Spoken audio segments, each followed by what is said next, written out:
Hopefully, I'm praying for the sound quality to be good. Hi there, Stuart. Hi, how you doing? I'm good. Yourself, sir? Yeah, not too bad, not too bad. E- Excellent, excellent. First and foremost, I just want to apologize if I've said anything that's not actually factual because I've been doing a lot of research. I didn't want to get anything wrong. I do apologize, but I'm sure you can correct me on anything that wasn't factual or not right or out of place there, sir. No, that's cool. That's cool. As I said, it's just good to be talking about this. And yeah, any way I can help and any way I can just by sharing bits and pieces what's happened to everyone, then yeah, I'm most happy to do this. So thanks for having me on this on the platform, guys. First of all. You're more than welcome, and thank you for joining and joining in. So, I'm going to ask you some questions, and if you could just Yeah, uh, take us through the journey with yourself in regards to some of the questions. So, I think the first question I'd want to ask is, for those that don't know, can you just tell us a bit about yourself and what you currently do? yeah, sure. So Stuart Lawrence, I've been in and around education, I'd say, for most of my working life. So I've just come out of a stint for 15 years of being a secondary school Wow. teacher. Um, and yeah, so more recently, since sort of like the announcement of Stephen Lawrence Day, I just thought to myself, I was talking to 150 girls every year and seeing 150 girls leave every year, and I was just like, Yeah. wow, I'm sure I can get to a bigger audience, share a message a bit wider than this. So yeah, I just decided that maybe doing some assemblies, workshops in and around Yeah. schools would be a better way to go to spread the message out there far and wide. So, Okay. And I mean, what are you passionate about, and what pushes you to achieve? seeing other people succeed, I'm a very selfless person when it comes to things like that. I get great enjoyment from seeing someone start in a position where they may not know something or not be able to do something. So I'm big into football as well. So I'm a football coach, and there's no greater feeling than knowing you help someone get to that next level, and just seeing them flourish and grow. For me, that's the most important thing, and that's why teaching for me is such a great profession because it's a thankless task in some lights, but as I said, just to see someone come in at age 11, finish their GCSEs, do their A levels, go off to university, get a job, have a family, make a difference in their local community. That's the best thing possible for me to see. Great stuff, great stuff. And I think a question that's pressing, that's probably on a lot of people's minds, because a lot of people, we hear the name, but we don't actually know about the person. So, what was your brother Stephen actually like? Like, what was his dreams? What did he aspire to do or be? And tell us a bit about Stephen. So Stephen was, I say to people, he was like any annoying bigger brother. Like all those that have got older siblings or older cousins that just seem to like whatever they do, whatever they just seem to be immaculate. You just go, well, how? Like he was the most liked person. He always had the freshest trainers on, always had the latest clothes, and yeah, he was just good at everything he put his hand to. Good at sports, good in schools. Everyone loved him. Just everyone And loved him. how did you feel about that as the little brother? It's annoying. It's annoying as hell. Like, come on, man. Like, I can't know. Like, can I wear no? Like, it was just annoying. But he was he didn't hold it over me too much. Like, so every now and again, he'd be like, all right, cool, come in, come on, man, come on, like, just don't say nothing, just come along. So every now and again, he would break it off, and like, as I said, I know for a fact I was that annoying young brother. I know I was. Like looking back on it all now, like, so we used to go to athletics together, and who wants to go to like one of the things that you're so passionate about and drag your little brother along just because it gets him out of the house?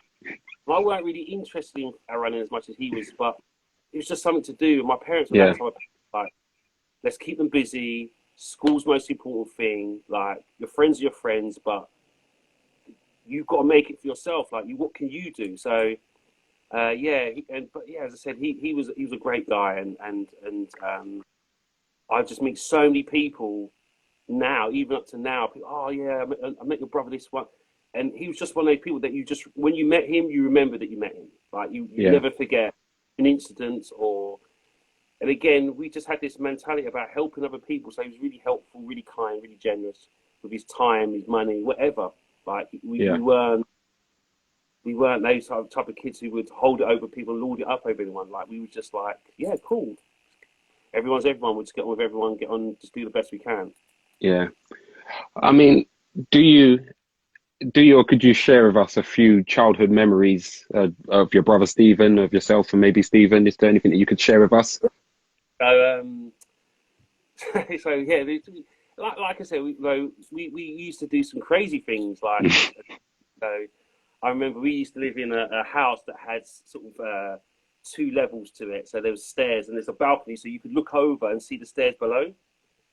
So what we used to do is we used to get all the bedding off the bed, put it onto the stairs, stand in the balcony, and then jump over. Now, don't ask me why we thought that entertaining and not dangerous, and we didn't hurt ourselves. But yeah, we'd do things like that. Um, yeah, like, what else do we used to get up to?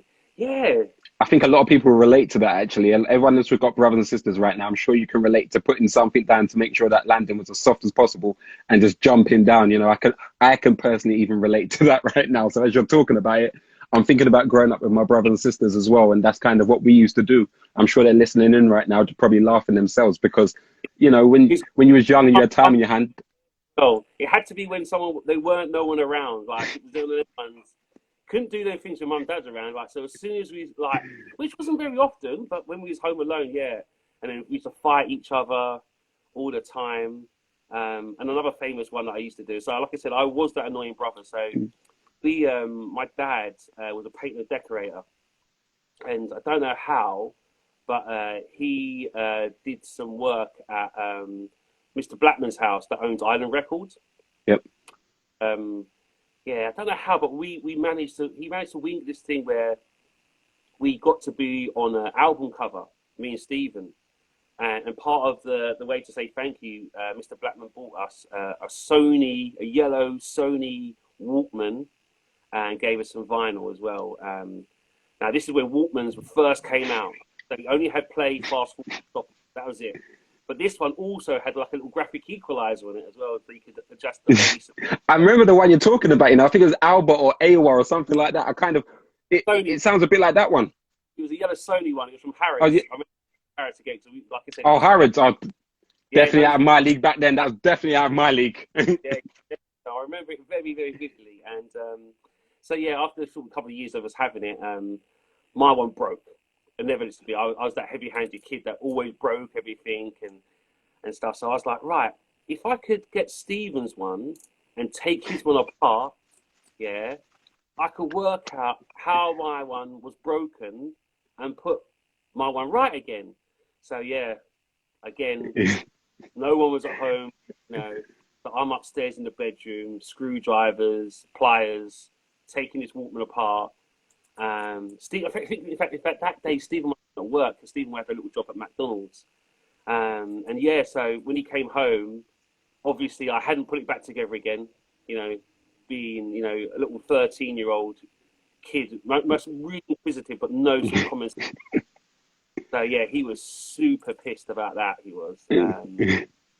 But yeah, as I said, I just I was the annoying brother growing up. I'm afraid to say, and I did do loads of annoying things to piss him off and to upset him. So yeah, Don't worry about it. Shout out to all the little annoying brothers. That's me as well. I've Okay.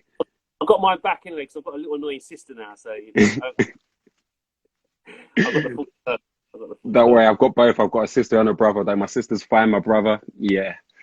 Um, so moving on. And I think this is kind of like the tough bit of the questioning for myself, and I'm sure a lot of the viewers kind of want to know. But how how did the death of Stephen impact your family? Yeah, I think we'll just do that. We'll break up into segments. So how did the impact of Stephen's death impact you guys as a family? So as a family, my mum and dad split up over it. I do believe that's the reason why my mum and dad are not together anymore.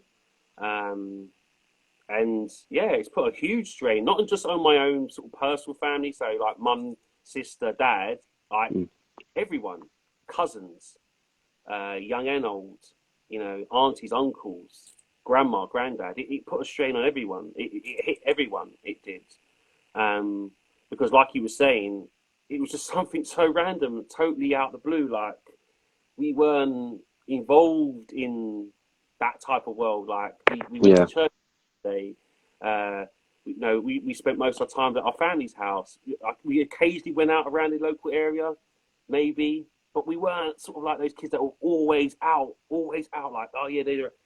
It just wasn't like that. We was mostly around our family's house and socialising with our cousins and our aunties and uncles over in Lewisham and in northwest London, those sort of places. So yeah, it just impacted on everyone.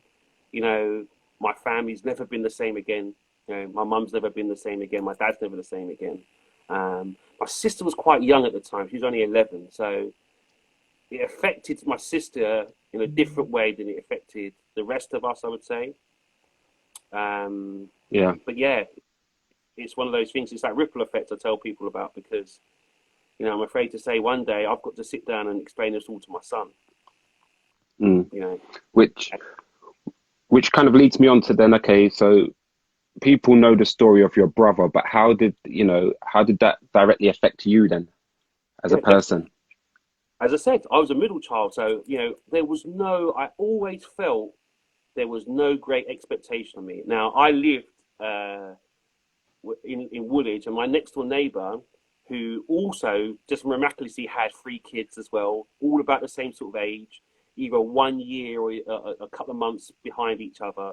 So me and him, there's like 9 months difference. So he's a middle child as well. And when I speak to him now, when he speaks like he has no expectations of doing anything great with his life. Like there is no expectation of him, you know, being the one that goes off and does this because we're just middle children. And like, if all the people that are middle children know exactly what Yeah. that is, you know, as the older one, you're one there to set the example.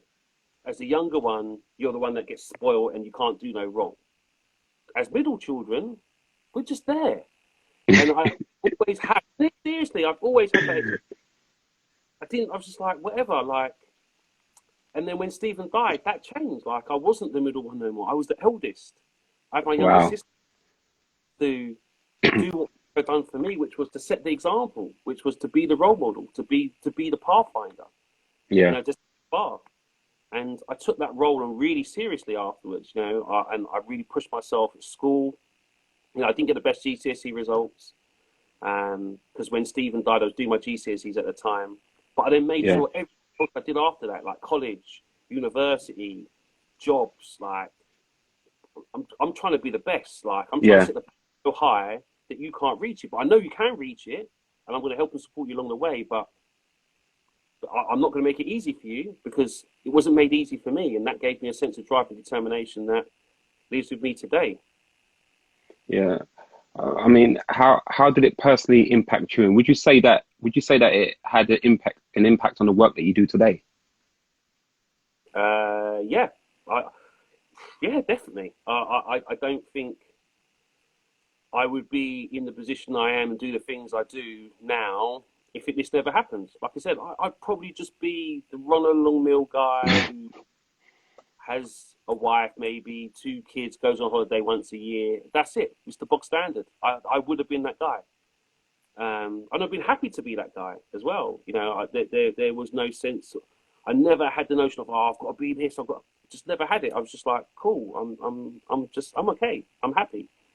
Um, so yeah, it's definitely sort of like I don't want anyone to ever go through what I went through. I don't want no one else's family to ever go through what my family had to go through. Uh, So I if mean, I, what? Sorry, go on. Carry as you were. Sorry. no, I was just going to say, so if I've got to go out there, you know, 6 days a week, like all the hours I can, and go and share my story and tell people about choices and about consequences of actions and stuff, just to make a difference to a couple, then that's what I'll Yeah. do.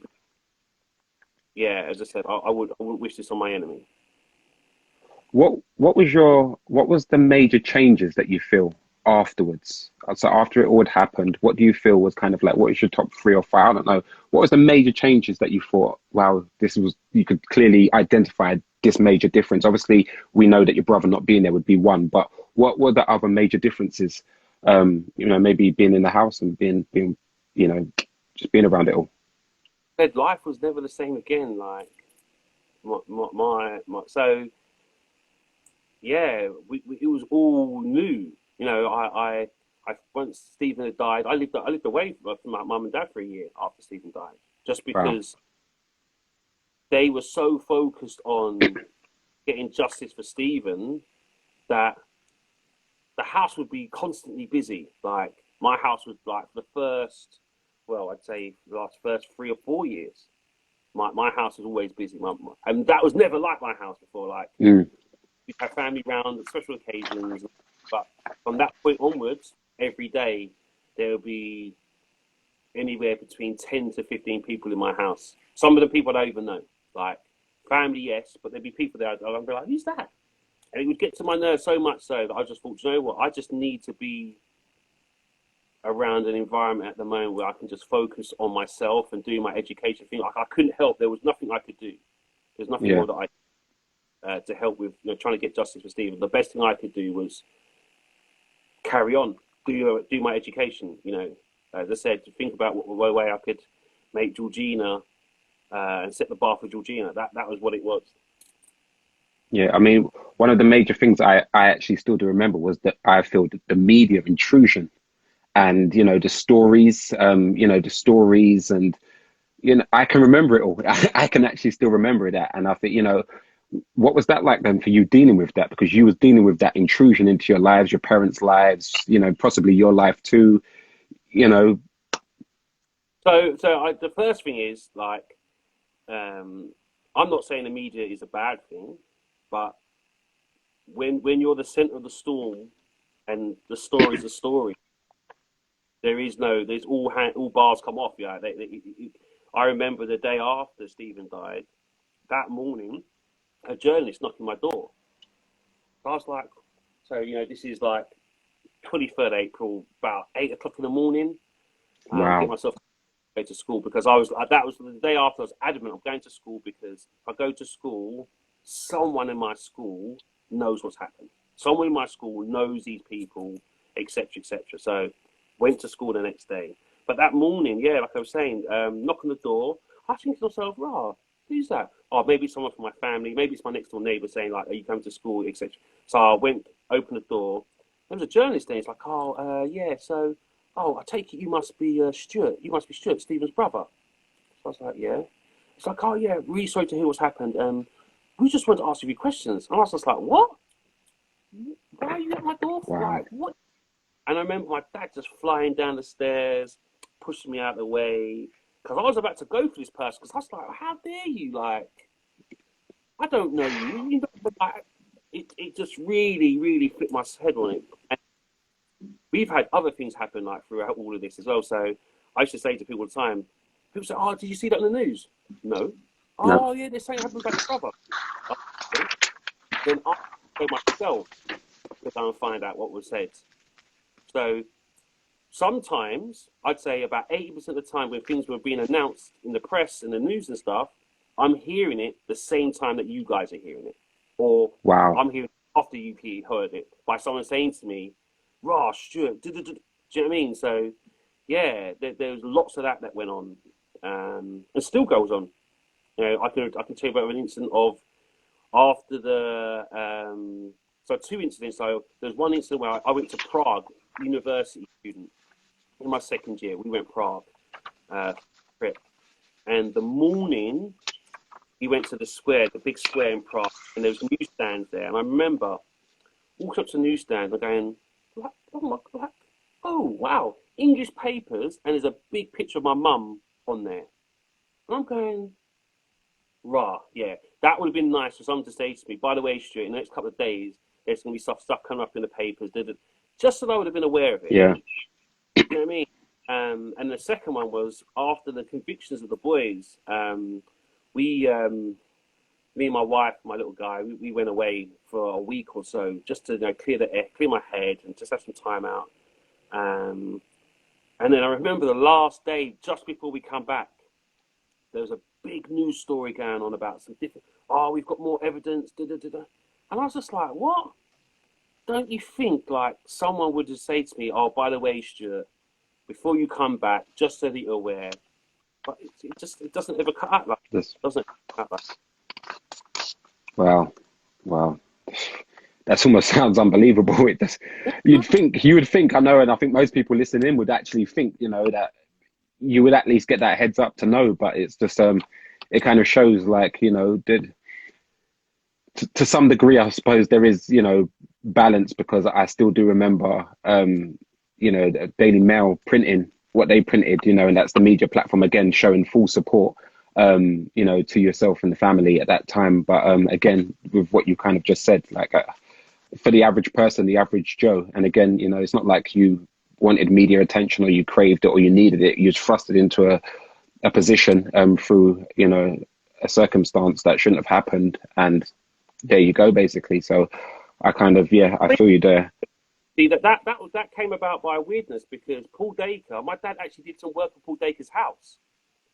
So Paul Dacre knew my dad, and it was only after him seeing some pictures of my dad at a press conference, then realised like, right, that's Neville. Like, oh my god, this that's also helped tip it in our balance as well because Paul knew what type of person my dad was. Like, Yeah. And I think I was so reading up on that today. That's exactly what I was reading up on. So it was like, obviously before speaking to you, I kind of wanted to read up and refresh myself, and I was reading up on it, and it's like, all these things, you know, it happens, you know, they say things happen for a reason, but you can also see, I looked at a lot of things today I was reading, I was like, if that never happened, it wouldn't have led to this, that would have led to that, that wouldn't have. So yeah. I totally hear you. I totally hear you with that one. So, do you feel that maybe I'm trying to work out how to frame the question. So, with the life of your family kind of well documented in British media and stuff, how Yeah. was it dealing with such pressure growing up, and kind of did it make life easier or harder for you? A bit of both.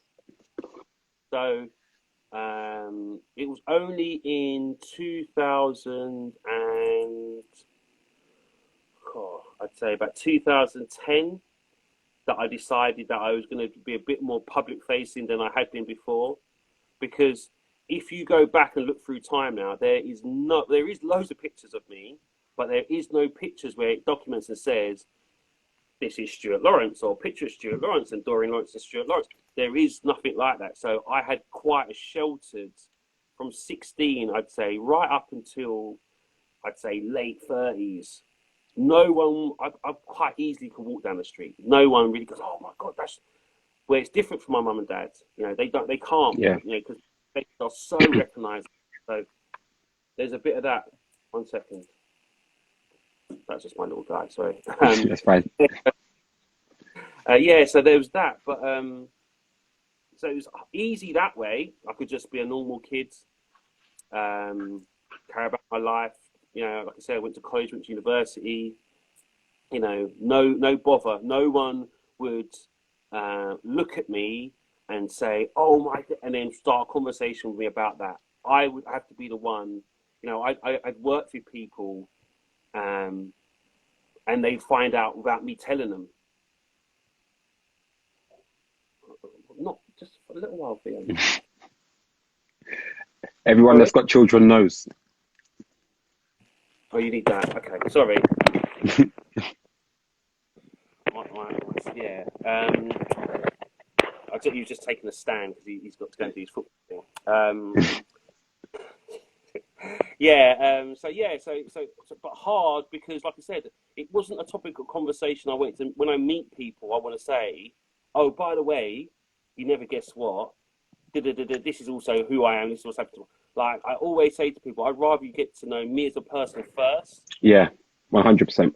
For me, then cool. You can then know all the junk and the mess that comes from behind me and I've had to deal with and go through my life. But before that, then just know me as Stuart. Like, know me as a person who is just a normal guy. Like, most people just want to be a Yeah, normal person. yeah. So, And kind of a bit different now. So why is Stephen Lawrence Day important to you? Why is it important? Why should it be important to us as well? Well, first things first. My mum is all about legacy. My mum's all about ensuring that what's happened to Steve is A, never forgotten, but B, doesn't happen to anyone else. And we're not just talking about someone losing their life, because as we know right about now, you know, life is precious, and there's lots of young people out there that don't seem to understand the preciousness of life. So therefore, you know, we're going through a bit of a stage where people are just doing some crazy things to Yep. each other on the road. So, but what happened after that, after losing Steve, was important as well, because it was the way that the police responded to us losing Yep. Stephen, which really peed her off.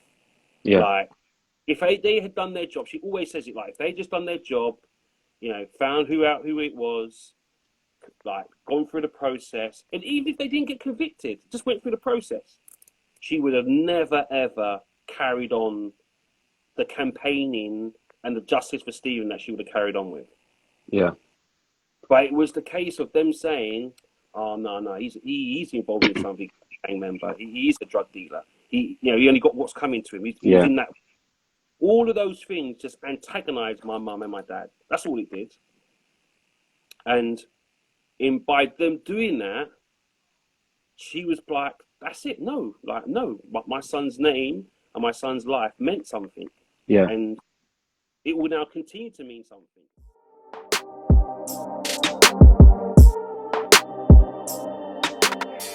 Just talking about why Stephen Lawrence Day is important, and we was just Oh talking yeah, about. yeah. And let's just say, especially through this time, like there's thousands of people losing their lives right now, and it was. This is about like justice, eradicating of institutional racism, policing, government, the way society looks at things.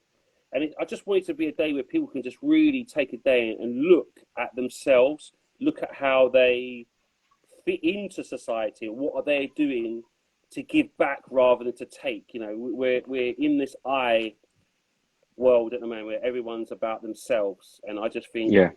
for me, it's a day of reflection. It's a day of, because like we've been talking about, like if it wasn't for some people helping us along the way, then we would never have got to the stage where we've got to now. We would never have done. And so Yeah. for me, it's a day of reflection. It's about other people. It's about, yes, remembering what happened to Stephen, and like I said, ensuring it doesn't happen, but also, how are we going to make a difference in the world? How are we going to be better people? How are we going to ensure that the generation behind us do a better job than we did? Yeah.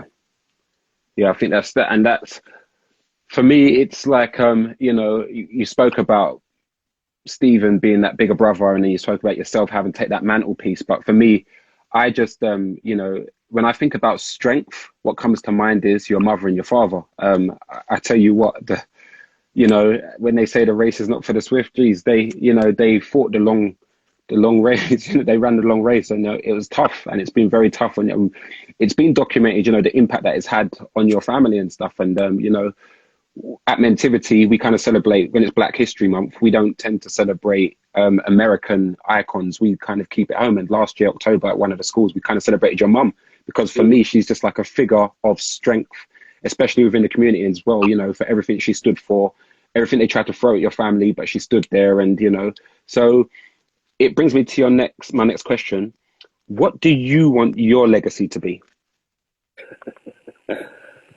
Yeah, wow, that's a big one. And you know, I've I suppose that's the bit that that's why I've stepped up to the plate, because it came to me a very apparent. I remember looking back and seeing some pictures of my mum, so like back in '93, and just how, like, yes, my mum was strict. My mum was super strict, like super scary, but she was also had a really nice, soft, funny, playful side that wouldn't be so shown very often, but there was that side to it. And I just saw that being stripped away from her, where everything was serious all the time. And, she found it really hard to relax and just to enjoy herself. And, you know, so for me, I understood that the race, because like I said, when I decided that I was going to help out a bit more, that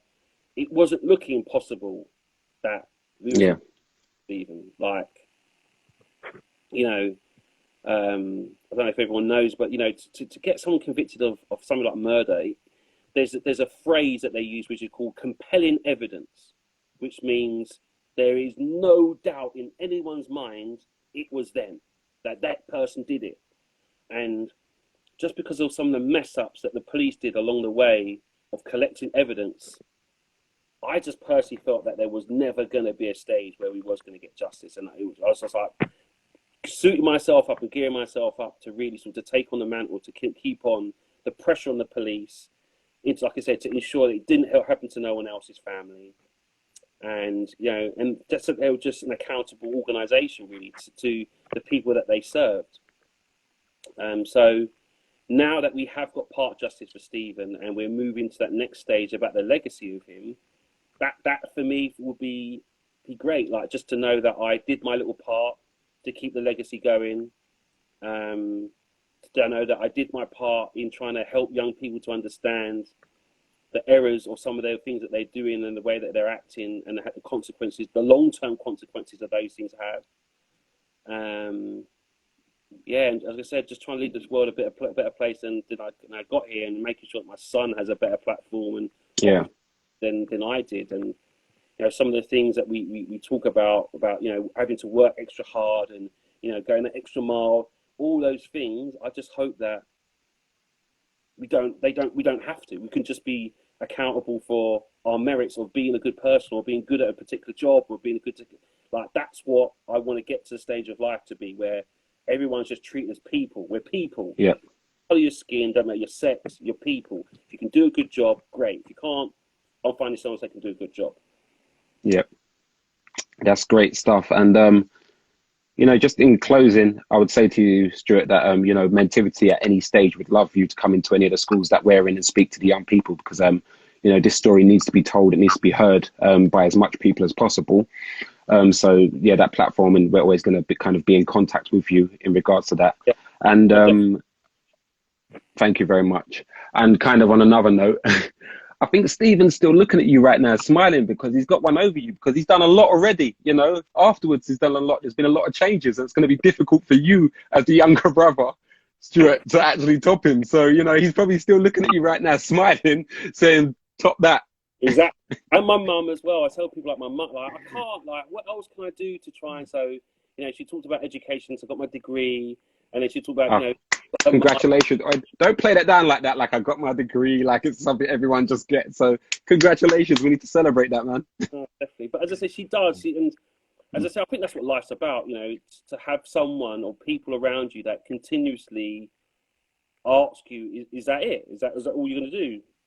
Oh, you thought you reached? You haven't reached yet. And so for me, that's what keeps me going forward. That keeps me, wanting to learn more, wanting me to be a better person every day, because I just want to make them proud, and I want to try and say, well, I've done that as well. I've done that as well. But yeah, my mum keeps moving the goalposts as well, bro. Like she just keeps on, and I have to say to her, like, okay, like, you relax now, maybe chill out a bit, and chill with the grandkids.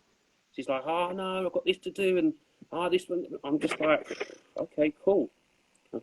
But yeah, no, as I said, I'm trying my best.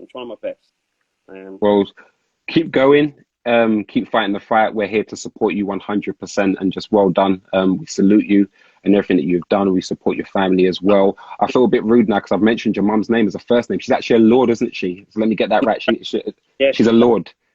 There you go. So she's a Lord. So just thank you very much, Stephen, and we'll continue to be in touch with you, and wishing you all the best for your future. And we'll definitely be supporting Stuart Lawrence Day going forwards. Thank you very much. All right. Thank you. Thank you. Bye. Bye.